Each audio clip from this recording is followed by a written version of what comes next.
As-tu déjà vu l'autre côté de la Lune? Bien sûr que non, mais tu l'as peut-être déjà vu en photo.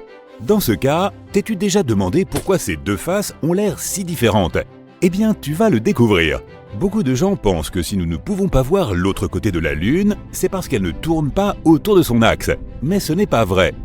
La Lune tourne bel et bien. Elle le fait simplement au même rythme que son mouvement orbital. C'est un cas particulier de rotation synchrone. La première fois que nous avons vu la face cachée, c'était seulement en 1959, grâce aux missions soviétiques Luna et plus tard au programme américain Apollo. Lorsque Luna 3 et d'autres vaisseaux spatiaux ont transmis les premières images du côté opposé de la Lune, ils ont révélé un hémisphère beaucoup plus cratérisé qui ressemblait davantage à Mercure ou à Callisto, la Lune de Jupiter. C'était complètement différent de ce à quoi l'on croyait jusqu'ici. Et c'est à ce moment-là que nous avons découvert à quel point l'autre côté est vraiment étrange. Sérieusement, regarde ça!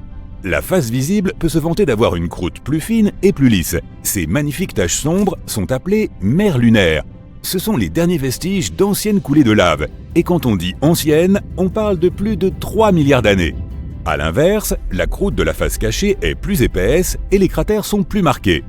Les coulées de lave n'ont presque pas eu d'effet sur ces cratères d'impact. Elle est également dépourvue de toute mer de grande taille.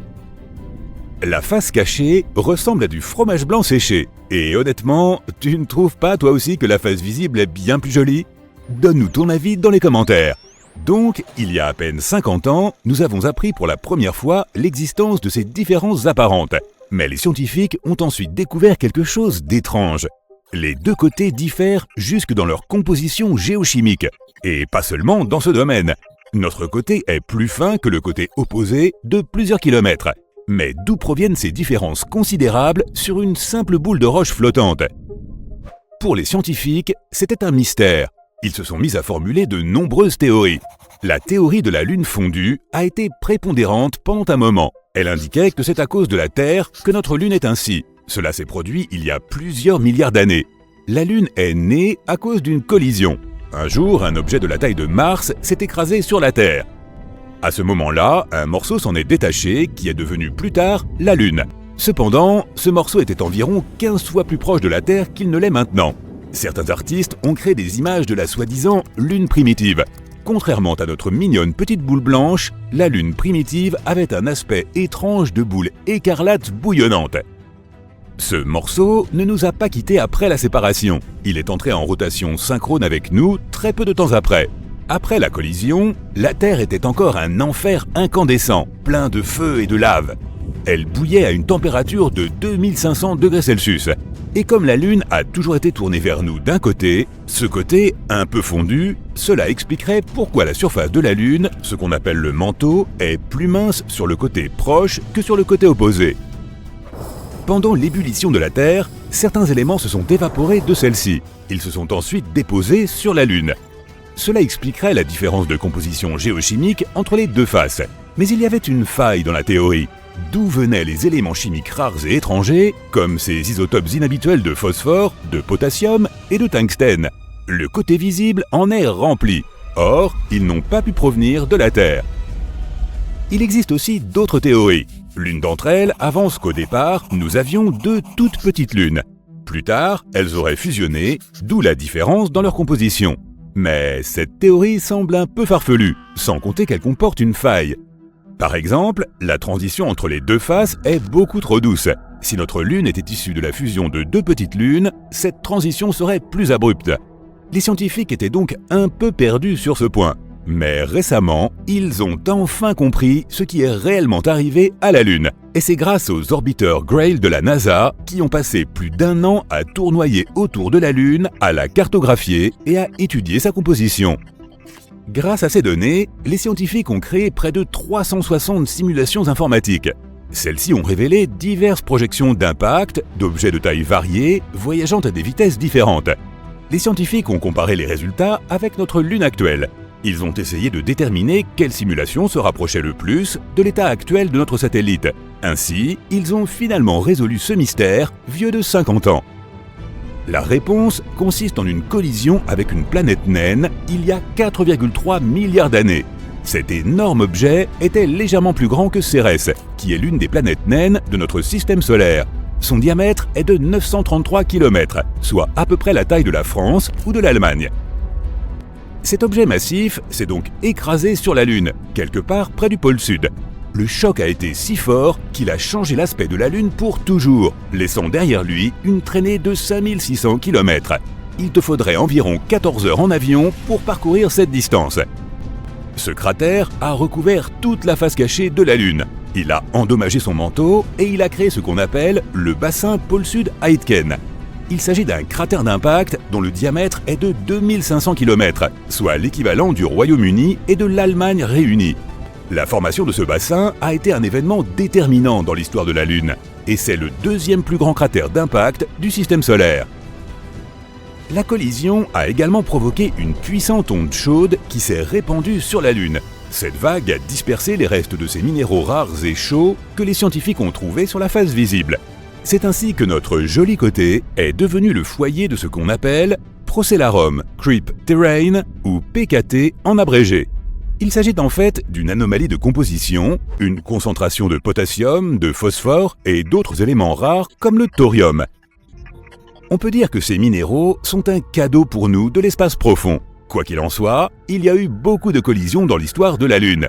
Toutes n'ont fait que creuser ce cratère déjà grand. C'est pourquoi le manteau du côté visible est devenu de plus en plus mince au fil du temps. De plus, nos minéraux surdoués ont dégagé beaucoup de chaleur. Le manteau a donc fondu un peu plus, et encore plus. Cela a accidentellement provoqué le réveil des volcans lunaires. L'activité volcanique a augmenté sur le côté proche. D'intenses coulées de lave ont rempli les vieux cratères vides, et c'est ainsi qu'est née la magnifique mer lunaire. Imagine ça, tu gagnes un abonnement à une salle de sport spatiale. Tu vas pouvoir voyager dans le système solaire tout en faisant de l'exercice. Mais attention, la gravité agit différemment selon les corps. Alors découvrons si tu peux devenir plus fort ailleurs ou si tu dois continuer à t'entraîner sur Terre. Ton vaisseau spatial s'approche de la planète naine Pluton. Il fait de plus en plus froid à chaque seconde. Pas étonnant, le Soleil est à plus de 6 milliards de kilomètres. Tu dois être content d'avoir apporté ta combinaison thermique, non ?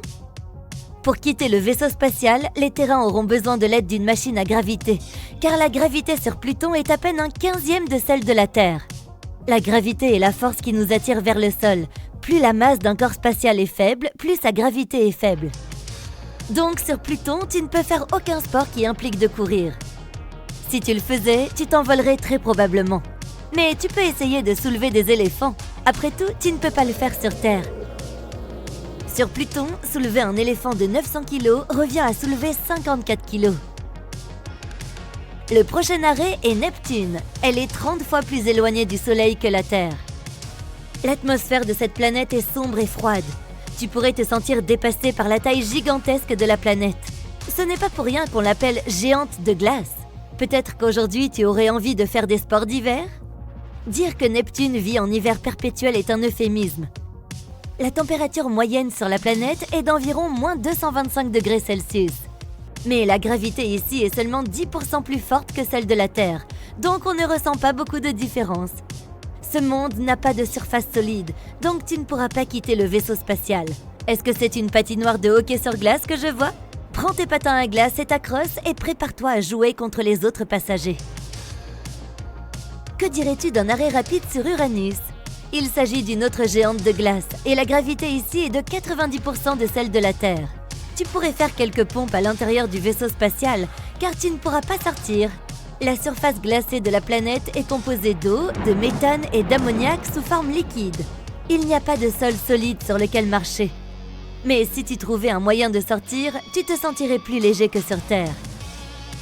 Si tu pesais 45 kg chez toi, tu pèserais 40 kg ici. On pourrait appeler ça un régime uranien. Lorsque tu t'approches de Saturne, fais attention à ses anneaux, qui n'en sont pas vraiment. Ils sont constitués de morceaux d'astéroïdes et de météores qui volent autour de la planète. La masse de Saturne est si importante qu'elle attire de nombreux autres objets sur son orbite. Et en ce moment, tu es l'un d'entre eux. Il est temps d'être créatif avec ton entraînement. Tu as prévu d'expérimenter du parachutisme ? Si tu tombes en chute libre dans l'atmosphère de Saturne, tu atteindras la vitesse de 48 km par seconde. N'oublie pas d'ouvrir ton parachute. En y réfléchissant bien, tu ne pourras de toute façon pas toucher le sol. La surface de Saturne est du gaz pur. Petite anecdote amusante, à une époque, Saturne a empêché la formation de la 10e planète du système solaire. Les débris de la planète, qui constituent aujourd'hui en partie les anneaux de Saturne, auraient pu se fondre pour former une planète. Mais ils ont été attirés dans l'orbite de Saturne à la place. Tu t'approches d'Europe, une des lunes de Jupiter. La gravité ici est si faible que tu te sens en apesanteur. Disons qu'il y a un mur d'escalade là-bas, que dirais-tu d'essayer ? Normalement, ce sport demande beaucoup de force physique. Mais ici, tu n'auras à porter que 13% de ton poids. Ton ascension vers le sommet sera facile dans ces conditions. En entrant dans l'atmosphère de Jupiter, tu auras l'impression d'être à l'intérieur d'un nuage. Tu vois cette tache rouge dans le coin en bas à gauche ? C'est une tempête de 2 fois la taille de la Terre qui fait rage depuis des centaines d'années. Pour s'amuser un peu, pourquoi ne pas faire quelques sauts à l'élastique ? Je vais compter jusqu'à 100. Prêt ? Partez ! La gravité ici est très forte. Elle est 2,5 fois plus puissante que la gravité sur Terre. Donc tu seras probablement épuisé au bout de 30 secondes. Dommage. Oh oh, à l'attention des passagers du vaisseau. Veuillez attacher vos ceintures, vous pourriez subir de fortes turbulences. Pour aller de Jupiter à Mars, il faudra traverser une ceinture d'astéroïdes. Au cas où tu aurais peur que ton vaisseau se heurte à quelque chose, détends-toi. Il y a une distance de 480 000 km entre les astéroïdes. Arrêtons-nous sur Cérès, la seule planète naine de la ceinture d'astéroïdes. Ici, la gravité te fera sentir très fort. Que dirais-tu de t'entraîner au lancer de troncs d'arbres ? Les cabers sont de lourdes bûches qui peuvent mesurer jusqu'à 6 mètres de long. Le but est de les lancer le plus loin possible. Ici, une perche de 80 kg semble en peser 2, soit environ le poids d'un melon. Prêt pour le concours de lancer de troncs d'arbres sur Cérès ? Wouhou ! Enfin, Mars. Tu te souviens des appuis sur les mains que tu as toujours voulu essayer ? Voici l'endroit où les faire. La gravité de Mars est environ 2,5 fois plus faible que celle de la Terre, ce qui signifie que tu pourras probablement soulever le poids de ton propre corps sans aucune difficulté. Comme les gens veulent terraformer Mars, ouvrir une salle de sport ici n'est pas une mauvaise idée, n'est-ce pas ? À tous les passagers et membres d'équipage, nous commençons notre descente vers Phobos. C'est une des lunes de Mars. La gravité ici est incroyablement faible. Si tu as toujours rêvé d'avoir une force surhumaine, c'est l'endroit idéal pour toi. Tu peux t'entraîner ici en faisant par exemple de la gymnastique artistique. Commence par faire la roue, puis passe à des figures exécutées en l'air. Sur Phobos, tu pourras faire des triples sauts périlleux arrière en un rien de temps. Ah, regarde! La Terre est sur le point d'apparaître à l'horizon. D'ici, elle est majestueuse. Mais nous n'allons pas nous arrêter là. Au lieu de cela, nous allons visiter la sœur de la Terre, Vénus.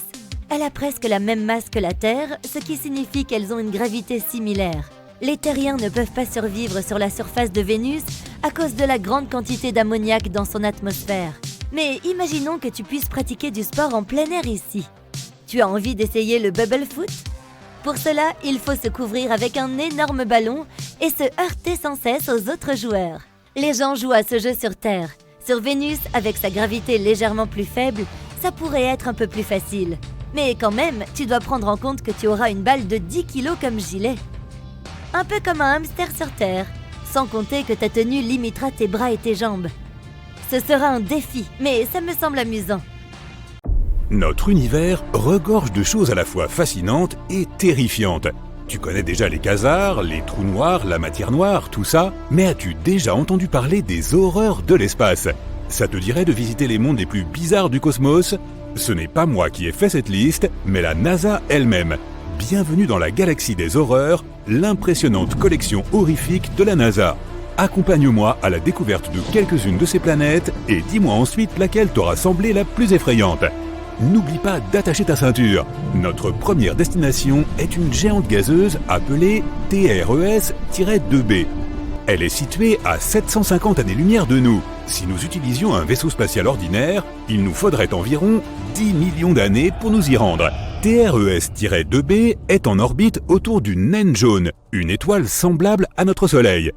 Et elle fait environ 1,5 fois le poids de Jupiter. Alors, qu'est-ce qu'elle a de si spécial ? Eh bien, si tu as peur du noir, tu n'auras certainement pas envie de visiter cet endroit.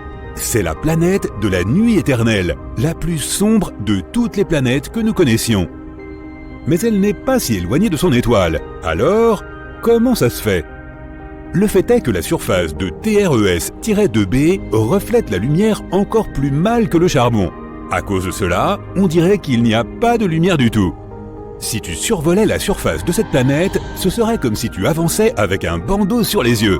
Mais attends, en fait, il y a de la lumière. Une étrange lueur d'un rouge profond entoure la surface de la planète. Cette lueur provient de son atmosphère brûlante, ce qui fait de TRES-2b une planète extrêmement chaude. L'air y est encore plus chaud que de la lave. Terrifiant, hein? Mais tu n'as encore rien vu. Nous allons maintenant nous rendre dans un lieu encore plus horrible que celui-ci. La NASA n'a pas exagéré quand elle a dû lui choisir un surnom. Cette fois, il ne s'agit pas seulement d'une planète, mais de 3 à la fois. Elles sont également situées assez loin, à 2300 années-lumière du Soleil. Il nous faudrait environ 35 millions d'années pour les atteindre en navette. Toutes ces planètes se trouvent dans la constellation de la Vierge et elles sont toutes extrêmement légères, beaucoup plus légères que la Terre. Ces 3 exoplanètes s'appellent Poltergeist, Draugr et Phobétor. Sympa comme nom, hein? C'est parce que chacune de ces planètes est sur le point de devenir un fantôme. Leur particularité, c'est qu'elles ne tournent pas autour d'une étoile, mais autour d'un pulsar. Les pulsars sont des étoiles à neutrons en rotation dont le champ magnétique est extrêmement puissant. Pour le dire simplement, ce sont des étoiles qui, un jour, ont explosé. Après leur explosion, elles se sont mises à émettre un signal périodique très rapide. En effet, l'étoile tourne sur elle-même à une vitesse inimaginable, plusieurs milliers de rotations par seconde. En même temps, elles émettent un fort rayonnement électromagnétique qui affecte tout ce qui se trouve autour d'elles. Tu as donc probablement déjà deviné ce qui est en train d'arriver à nos planètes zombies. Elles sont lentement et progressivement détruites sous l'influence gigantesque de ces radiations. Un jour, elles disparaîtront sans laisser de traces. Des planètes fantômes en orbite autour d'une morte vivante? Oui, l'appellation de monde des zombies est tout à fait appropriée. Il n'est pas non plus surprenant que les scientifiques aient surnommé ce pulsar la Liche. Son nom officiel est pour sa part très long. Au moins, on peut dire qu'elle se serre les coudes avant de disparaître pour toujours. Cette planète porte aussi un nom super long, alors un peu de patience. HD-189733b. Cette géante gazeuse se trouve à 65 années-lumière de nous. Il nous faudrait environ 1 million d'années pour y arriver à bord de notre vaisseau spatial. La masse de cette planète est légèrement plus importante que celle de Jupiter, et elle tourne autour de son étoile, une naine orange, toute seule. À première vue, elle te semblera tout ce qu'il y a de plus sympathique. Une jolie couleur bleue et des spirales à la surface. Ça ressemble un peu à un ciel d'été, ou encore à l'écume des vagues dans l'océan, tu ne trouves pas? Mais les apparences sont vraiment trompeuses, mon ami. Cette planète doit sa jolie couleur bleu cobalt à son atmosphère brumeuse et brûlante. Elle contient des grains de silicate qui se condensent sous l'effet de la chaleur. En d'autres termes, les nuages de cette planète pleuvent du verre. Oui, il y pleut des morceaux de verre brûlants. Et si cela ne suffisait pas, les vents font rage à la surface et ils se déplacent à une vitesse de 8690 km par seconde. Juste pour comparer, le vent le plus rapide jamais enregistré sur Terre avait une vitesse de 408 km/h, soit environ 20 fois moins fort. Et à cause de cela, des centaines de milliers d'éclats de verre sont à tout moment projetés horizontalement sur toute la surface de la planète à une vitesse vertigineuse. Malheur à celui qui essaierait d'atterrir ici. Mais ce n'est pas là le seul exemple de pluies étranges dans notre univers. Par exemple, il pleut du fer fondu sur la planète Dimidium. Ou prenons ce qu'on appelle les planètes de carbone. Leur existence n'a pas encore été prouvée, mais si elles existent vraiment, elles seraient couvertes de milliers de nuages noirs et toxiques. Et il y pleuvrait des hydrocarbures ainsi que de l'asphalte liquide brûlant. Et toutes ces gouttes de pluie exploseraient en atteignant la surface. Rien de spécial, n'est-ce pas? La planète suivante, par contre, est vraiment très étrange. Elle ne se contentait pas de tourner autour de son étoile, elle vivait à l'intérieur. Ce miracle cosmique s'appelle KOI 55b ou Kepler 70b. Cette planète se trouve très loin de nous, à 4000 années-lumière. Il faudrait environ 70 millions d'années à notre vaisseau spatial pour nous y emmener. Elle est 2 fois plus légère que la Terre et effectue une révolution complète autour de son étoile en seulement 2 heures. Il y a longtemps, c'était une planète ordinaire semblable à la Terre et de la taille de Jupiter. Elle tournait paisiblement autour de son étoile naine rouge, KOI 55. Mais tout a changé il y a environ 700 millions d'années. Tu as peut-être entendu dire que dans quelques milliards d'années, notre Soleil commencerait à grossir et deviendrait énorme, absorbant tout sur son passage. C'est le destin des naines rouges. Tôt ou tard, elles prennent de l'ampleur et se transforment en des géantes bleues incroyablement chaudes. Et c'est exactement ce qui s'est produit avec KOI 55. Cette étoile a commencé à augmenter en taille et à se réchauffer, se transformant progressivement en une géante bleu-blanc. Elle était prête à dévorer ses planètes les plus proches. Mais KOI 55b ne s'en est pas soucié. Lorsque l'étoile l'a atteinte, cette planète s'est simplement installée à l'intérieur. En outre, après un certain temps, elle a même fini par quitter son étoile, se plaçant simplement sur une nouvelle orbite. Comment est-ce possible ? Le temps passé à l'intérieur de son étoile a transformé KOI 55b en un gros caillou chauffé à blanc. C'est l'une des planètes les plus chaudes que nous ayons découvertes jusqu'à présent. Quand tu la vois dans le ciel, elle a l'air ronde. Mais la Lune a plutôt une forme ovale, semblable à celle d'un citron. Cette forme aplatie avec un renflement de chaque côté est apparue il y a des milliards d'années lorsque des forces de marée extrêmement chaudes ont façonné sa croûte. Elles ont réchauffé certaines régions plus que d'autres. La gravité de notre planète a contribué à exagérer cette forme de citron au fil du temps. Lorsqu'ils se préparaient à envoyer des missions sur la Lune, certains chercheurs étaient inquiets car il y avait une épaisse couche de poussière sur la surface lunaire. Ils avaient peur que les mers de poussière soient suffisamment molles et épaisses pour engloutir ceux qui y atterriraient. Mais même si la surface est poussiéreuse, cette couche est heureusement trop fine pour causer des complications. Notre Lune n'est certainement pas la plus grande du système solaire. La championne est Ganymède, l'une des 79 lunes qui tournent autour de Jupiter. Mais notre Lune est la plus grande par rapport à sa planète mère. Elle a un diamètre de plus de 3000 km, ce qui représente un peu plus d'un quart de celui de la Terre. La plus grosse lune de Pluton, Charon, a presque la taille de Pluton. C'est pourquoi on dit plutôt qu'il s'agit d'un système de planètes naines double. Combien de temps te prendrait une promenade autour de la Lune ? Lorsque les astronautes d'Apollo y étaient, ils ont réussi à marcher à une vitesse d'environ 2 km/h. En moyenne, tu marches 2 fois plus vite sur Terre, car la force gravitationnelle de la Lune te donne beaucoup moins de traction sur le sol. Mais il faut dire aussi que les combinaisons spatiales que portaient les astronautes n'ont jamais été conçues pour des randonnées sur de longues distances. En théorie, tu pourrais atteindre la vitesse de 5 km/h avant de devoir t'arrêter pour faire une pause. À ce rythme, pour parcourir les 10 900 km de la circonférence de la Lune, il te faudrait 91 jours si tu marchais sans t'arrêter. Pourquoi la Lune change-t-elle de forme ? Elle passe par différentes phases chaque mois, en commençant par la nouvelle Lune et en allant progressivement jusqu'à la pleine Lune, pour refaire la même chose, mais en sens inverse. La lumière du Soleil frappe une moitié de la Lune à la fois. Cela lui donne un côté nuit et un côté jour, comme ce que nous avons ici sur Terre. La forme sous laquelle nous voyons la Lune dépend de l'endroit où elle se trouve par rapport au Soleil. Si elle se trouve directement entre nous et le Soleil, la lumière du Soleil ne frappe que le côté que nous ne voyons pas. C'est une nouvelle Lune. Elle apparaît complètement sombre dans cette phase. Mais lorsqu'elle arrive du côté de notre planète qui est opposé au Soleil, son côté jour est complètement tourné vers la Terre. C'est alors que nous voyons une pleine Lune. Après la phase initiale de nouvelle Lune, nous voyons une partie de plus en plus grande de sa surface dans le ciel, tandis qu'elle tourne autour de notre planète. C'est ce que l'on appelle la phase croissante. Dans cette phase, la Lune prend d'abord la forme d'un croissant. Ensuite, quand elle est à moitié pleine, on appelle cela le premier quartier. Puis, elle entre dans une phase de Lune gibbeuse, lorsqu'elle est plus grande que la moitié, mais pas encore pleine. Après avoir atteint la phase de pleine Lune, elle rétrécit de nouveau lentement et passe par les mêmes phases en ordre inverse. Si tu vas un jour sur la Lune, tu verras probablement des empreintes de pas humains.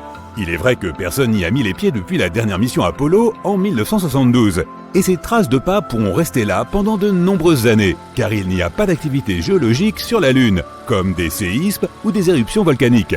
Il n'y a pas non plus de vent, de pluie ou d'autres éléments qui pourraient effacer ces empreintes. Mais comment te rendrais-tu sur la Lune ? Les fusées sont probablement la première chose qui te vient à l'esprit. Mais un ascenseur lunaire pourrait être une meilleure option, car voyager dans une fusée est un moyen difficile, coûteux et plutôt dangereux d'essayer d'atteindre la surface lunaire. Pourquoi voudrait-on retourner là-haut ? Il ne s'agit pas seulement de cratères, d'une vue imprenable sur notre planète ou de toutes ces choses uniques que la Lune offre. Elle regorge aussi de ressources comme une forme rare d'hélium que nous pourrions utiliser dans des centrales à fusion sur Terre. Nous pourrions aussi extraire d'autres éléments rares comme par exemple le néodyme et l'utiliser pour les smartphones et autres gadgets. Pour créer un ascenseur lunaire, nous aurions besoin de tendre un câble ancré à la surface de la Lune sur 400 000 km vers la Terre. Nous ne pourrions pas l'attacher directement à notre planète car la Terre et la Lune sont toutes deux en mouvement. Mais nous pourrions le faire arriver suffisamment haut dans l'orbite de notre planète. Il y aurait des navettes robotisées alimentées par l'énergie solaire qui monteraient et descendraient le long du câble. Un peu comme un tapis roulant qui transporterait les ressources rares et précieuses vers notre planète. Le câble serait aussi épais qu'un crayon et pèserait 40 tonnes. Cela semble coûteux à fabriquer, mais un ascenseur lunaire serait très probablement rentabilisé en seulement 53 voyages. La Lune est en mouvement constant. Elle tourne sur son axe et autour de la Terre. Et il faut le même temps à la Lune pour faire une rotation autour de la Terre et une rotation autour de son axe. Au contraire de notre planète, qui tourne sur son axe toutes les 24 heures et fait un tour complet autour du Soleil en 365 jours. La Lune est donc en rotation synchrone à notre planète, c'est pourquoi nous voyons toujours le même côté de notre satellite naturel. Selon une théorie, la Lune s'est probablement formée lorsqu'un gros objet de la taille de Mars a heurté la Terre. Ils sont entrés en collision il y a 4,5 milliards d'années, lorsque le système solaire était encore à ses débuts, qui étaient assez chaotiques. Si cette théorie est validée, environ 60% de la Lune serait composée d'éléments plus légers qui sont également présents dans la couche externe de notre planète.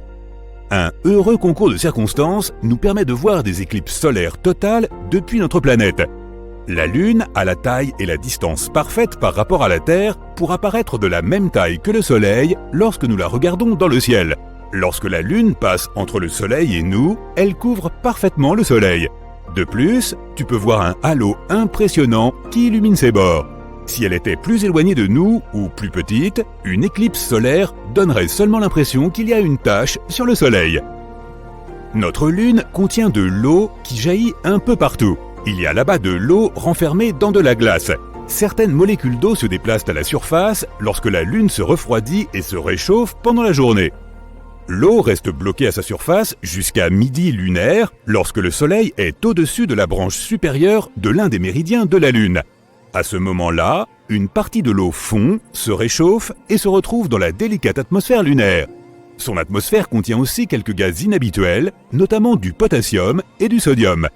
Vénus, Mars et la Terre n'ont pas ces gaz dans leur atmosphère, donc l'eau reste et flotte là jusqu'à ce qu'elle arrive dans une zone plus fraîche. Ensuite, elle se dépose à nouveau à la surface. Il y a une anomalie spécifique sous la surface du pôle sud de la Lune, un blob géant et extrêmement dense de métal logé dans le manteau, et il modifie probablement le champ gravitationnel de la Lune. Personne ne sait comment un blob de métal aussi énorme s'est retrouvé piégé sous la surface lunaire. Il pourrait s'agir de restes de l'astéroïde Fer-Nickel. Hé, il y a de l'eau sur cette lune! Tu le savais? La NASA, quant à elle, ne le savait pas encore lorsque les astronautes d'Apollo y ont posé le pied il y a 50 ans. Ils ont rapporté 382 kg de roches lunaires dans des sacs hermétiquement fermés. Lorsque la NASA a découvert que certains de ces sacs contenaient de l'eau, ils ont pensé qu'ils avaient été inondés en atterrissant dans l'océan. C'est pourtant bien de l'eau lunaire, mais la NASA n'a jamais conclu que cette eau provenait des roches de la Lune parce que, pour eux, il n'y avait pas d'eau sur la Lune. Nous savons aujourd'hui que c'est faux et qu'il y a bel et bien de l'eau sur la Lune. Cependant, la question de savoir qui est à l'origine de cette découverte n'a pas de réponse claire. L'Inde affirme que son orbiteur lunaire Chandrayaan-1 a découvert de l'eau dans le sol de la Lune, qu'on appelle régolithe en termes géologiques, pendant sa mission en 2008-2009. Cette affirmation est contestée. Comme l'orbiteur Chandrayaan-1 n'a pas pris des mesures spectrales infrarouges de la surface lunaire à 3 nanomètres, les résultats positifs auraient pu tout aussi bien indiquer des molécules d'OH que des molécules de H2O. OH est un hydroxyle, ce qui signifie qu'il peut s'agir d'un acide ou d'un alcool. L'Inde a envoyé Chandrayaan-2 sur la Lune en juillet 2019 pour confirmer les résultats précédents et a trouvé des molécules H2O à l'aide de mesures spectrales infrarouges à 6 nanomètres. Mais l'observatoire SOFIA de la NASA affirme avoir trouvé de l'eau sur la Lune en août 2018. SOFIA, qui signifie en français Observatoire stratosphérique pour l'astronomie infrarouge, volant à 45 000 pieds à bord d'un Boeing 747 SP modifié, a effectué des relevés spectraux de 6 nanomètres de la surface lunaire et a trouvé des signes clairs de la présence d'eau en août 2018. Mais cette découverte aussi est contestée. Les relevés de SOFIA ne correspondaient pas aux variations de température sur la Lune. Que s'est-il passé? L'eau était là et puis elle n'était plus là? Il est clair qu'une mesure pratique de la température sur le régolithe lunaire est nécessaire pour déterminer si et quand l'eau est présente dans la lumière du Soleil sur la Lune.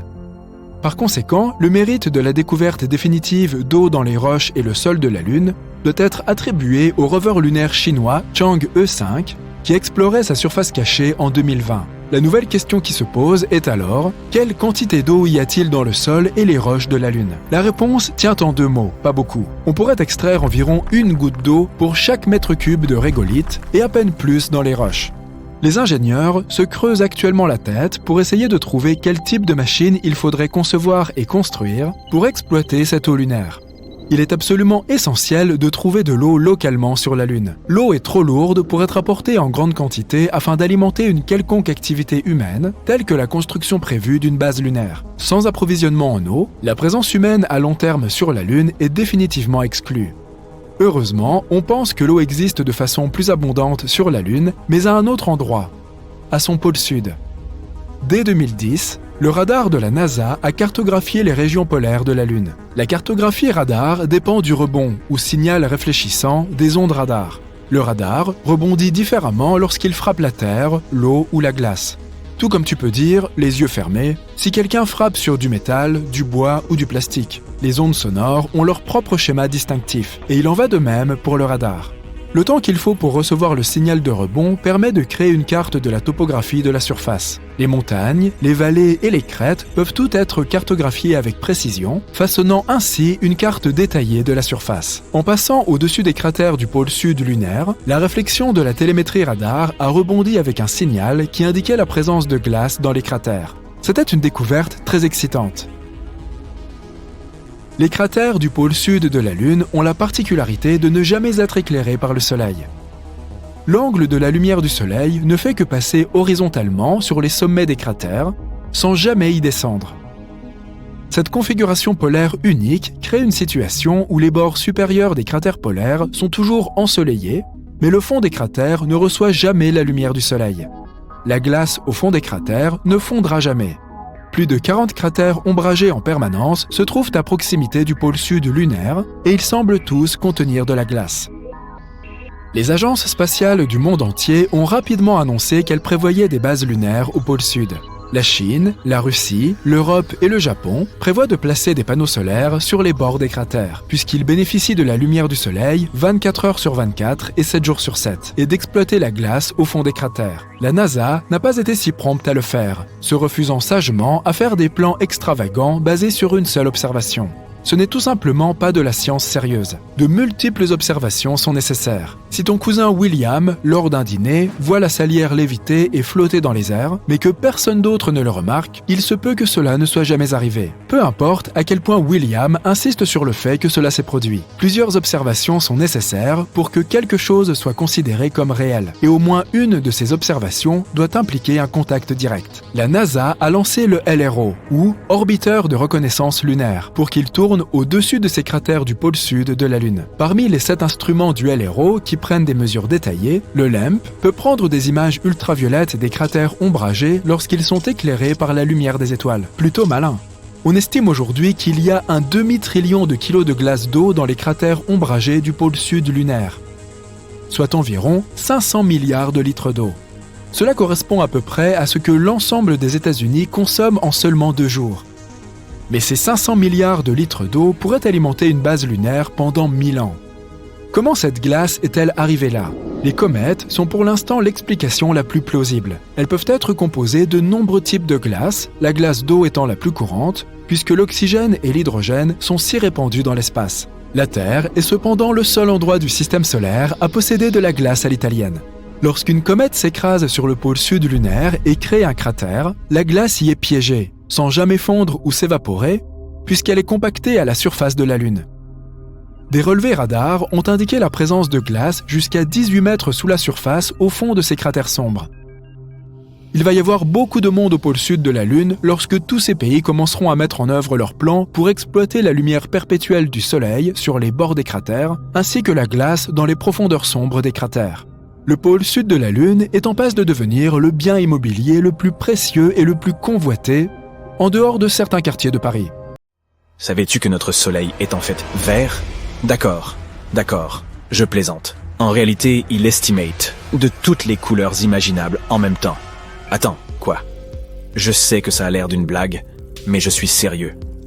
Tu ne vois pas? En fait, notre Soleil contient absolument toutes les ondes du spectre lumineux. Il est à la fois rouge, bleu, vert, jaune, et j'en passe. D'après toi, d'où viennent les arcs-en-ciel? Lorsque la lumière du Soleil se reflète sur des gouttelettes d'eau dans l'air, elle se divise en un ensemble d'ondes colorées que nous pouvons voir individuellement. Et lorsqu'elles sont toutes réunies, nous percevons un rayon de lumière blanche. Nos yeux sont incapables de saisir le concept de toutes les couleurs en même temps. C'est pourquoi leur combinaison nous semble blanche. Attends, me dis-tu, mais pourquoi le blanc? Le Soleil n'est-il pas jaune? Oui, il est jaune aussi, mais s'il te plaît, ne le fixe surtout pas pour le vérifier. Il apparaît bien blanc lorsque nous l'observons depuis la Station spatiale internationale. C'est la couleur réelle du Soleil, telle que nos yeux l'aperçoivent. Il prend une teinte jaunâtre lorsque ses rayons sont dispersés dans l'atmosphère terrestre. Notre atmosphère ne laisse pas bien passer les rayons bleus du spectre. Mais les rouges, bien sûr. Et pourquoi pas? C'est d'ailleurs pour cela que le ciel nous paraît bleu. L'atmosphère disperse cette teinte un peu partout. Au lever et au coucher du soleil, les courtes ondes bleues sont réfléchies, mais les longues ondes rouges nous parviennent parfaitement. C'est pourquoi nous voyons les couchers de soleil rose, orange ou rouge. Mais que se passerait-il si le soleil avait une autre couleur? Pour répondre à cette question, répétons rapidement ce que nous avons appris. Premièrement, le soleil contient tout le spectre des couleurs. Deuxièmement, notre atmosphère est du genre rayon bleu, nope, rayon rouge, quand tu veux. Tu as donc probablement déjà deviné ce qui se passerait si le soleil était, disons, rouge. Le monde entier ressemblerait à ce qu'il est lors des couchers de soleil. Pas mal, non? Nous n'aurions même pas besoin d'attendre le soir pour admirer le ciel écarlate. De l'eau orange et une lune rouge vif, oui, ce serait moins lumineux que ce à quoi nous sommes habitués, mais ce serait quand même pas mal. D'ailleurs, un jour, le soleil deviendra vraiment rouge. À la fin de sa vie, il se dilatera et se transformera progressivement en géante rouge avant de s'éteindre. Mais, ce ne sera pas très amusant pour nous, alors. Espérons que nous ne serons plus là pour voir ce moment. Je sais que moi, en tout ce cas, je ne serai pas là. J'ai une fête à laquelle je dois absolument aller. Et si le soleil était vert? La vérité, c'est que le soleil est vert. Oh, je sais, je t'entends d'ici. Attends, tu te moques de moi? Tu ne viens pas de dire qu'il était blanc? Bonne remarque d'ailleurs. Pas exactement, mon pote. Le soleil a juste l'air d'être blanc. Mais techniquement, sa température est d'environ 5500 C, et la longueur d'onde maximale du spectre du soleil correspond à la teinte vert bleu. Mais pour s'assurer que le soleil est bien vert, il faut occulter le reste du spectre visible. Notre atmosphère laissera alors passer une couleur verte pure. Que se passera-t-il alors? Tout sera vert, et tout deviendra aussi un peu plus sombre. Avoue que ce n'est pas si facile d'être vert. Bon, passons à autre chose. Maintenant, peignons le soleil en bleu. Les étoiles bleues existent réellement. On les appelle les géantes bleues. Heureusement, notre soleil n'en fait pas partie. Pourquoi heureusement? Parce que si c'était une géante bleue, ce serait une étoile jeune, belle, incroyablement grande et très, très chaude. La logique, le rouge est chaud, le bleu est froid, ne s'applique pas aux étoiles. Les étoiles les plus chaudes sont blanches et bleues, et les plus froides sont jaunes et rouges. En fait, notre soleil est très froid comparé à d'autres étoiles. Prends la température moyenne de ta ville et multiplie-la par des centaines de milliers. Oui, nous sommes aux prises avec le réchauffement climatique. Mais l'embrasement de la planète? Non. Merci, on va éviter. Quoi qu'il en soit, imaginons que le soleil devienne bleu. Comment verrions-nous le monde? Étonnamment, rien ne changerait. Tu te souviens que j'ai dit que l'atmosphère diffuse la lumière bleue? C'est pourquoi, dans ce cas, tout resterait pratiquement inchangé. Le ciel deviendrait peut-être plus bleu, mais nous ne verrions pas de grande différence. Enfin, l'option la plus sombre, sans jeu de mots. Et si notre soleil devenait noir? Fais des réserves de lampes et de bougies, car il n'y aura plus de lumière. Partout dans le monde, les gens utilisent l'électricité 24 heures sur 24 et 7 jours sur 7. Nous ne pouvons plus non plus voir la Lune. Après tout, si nous pouvons l'observer aujourd'hui, c'est uniquement parce que les rayons du soleil se reflètent sur elles. Il ne nous reste donc plus que les étoiles pour éclairer nos nuits. Mais elles ne nous sont pas d'un grand secours. Heureusement, ce scénario est totalement irréaliste et il n'y a pas d'étoiles noires, n'est-ce pas? Eh bien, non, il n'y a pas d'étoiles noires. Et pourtant, notre soleil finira un jour par devenir complètement noir. Et je ne parle pas d'un trou noir. Je parle ici de naines noires. Tu as probablement entendu parler des naines blanches. Peut-être même de 7 nains. Hihihi. Lorsqu'une étoile comme notre soleil est sur le point de finir sa vie, elle se dilate et se transforme en géante rouge. Puis, perdant progressivement ses couches supérieures, elle se transforme en naine blanche. Ne produisant plus de combustible, elles se refroidissent lentement. Il ne reste plus qu'un petit noyau qui vit sa vie et brûle de 1000 feux. Et lorsque l'étoile se refroidit complètement, eh bien, oui, c'est vrai, elle se transforme en naine noire. Mais tu n'en as probablement jamais entendu parler. Pourquoi? Parce que, surprise, elle n'existe pas. Et non, je n'ai pas menti. Le fait est qu'une étoile a besoin d'environ 1 quadrillion d'années pour se transformer en naine noire. Et notre univers est encore un bébé. Il n'a qu'environ 14 milliards d'années. Aucune étoile n'a donc encore atteint ce stade. Même les plus anciennes émettent encore un peu de lumière. C'est pourquoi les étoiles noires ne sont qu'une théorie. Et il est peu probable que nous puissions un jour en voir un jour une. Mais souviens-toi du célèbre dicton: les étoiles que nous voyons la nuit sont déjà des fantômes car leur lumière ne nous parvient que maintenant. C'est un mythe. Elles sont toutes encore vivantes. Et c'est tant mieux. Pourquoi est-ce que je te raconte tout cela? Imaginons que notre soleil se transforme en naine noire. Tout le système solaire serait immédiatement plongé dans l'obscurité absolue. Il ferait également très froid. La Lune quitterait son orbite et s'écraserait sur la Terre. Attends une minute. Oublions ce moment et supposons que nous sommes encore en vie. Heureusement, nous ne gèlerions pas instantanément, comme tu pourrais le penser. Le noyau de la Terre a sa propre température, plus de 5000 C. Mais les températures à la surface de la planète chuteraient tout de même immédiatement à 0 °C. Le noyau se refroidit progressivement. Tous les 2 mois, sa température serait multipliée par 2. En seulement 2 mois, la température à la surface de la Terre serait de 123 degrés C. Et 1 an, elle atteindrait 270 degrés C. La plupart des plantes disparaîtraient rapidement, non pas à cause du froid, mais de l'absence de photosynthèse. D'autres vivraient un peu plus longtemps grâce à l'oxygène encore présent dans l'atmosphère. Et curieusement, les arbres survivraient très longtemps. Ils ont un métabolisme lent et puisant du sucre dans le sol. La couche supérieure des océans gèlerait assez rapidement. Heureusement, cette épaisse croûte de glace isolerait les eaux profondes, de sorte que l'océan tout entier ne gèlerait pas avant un certain temps.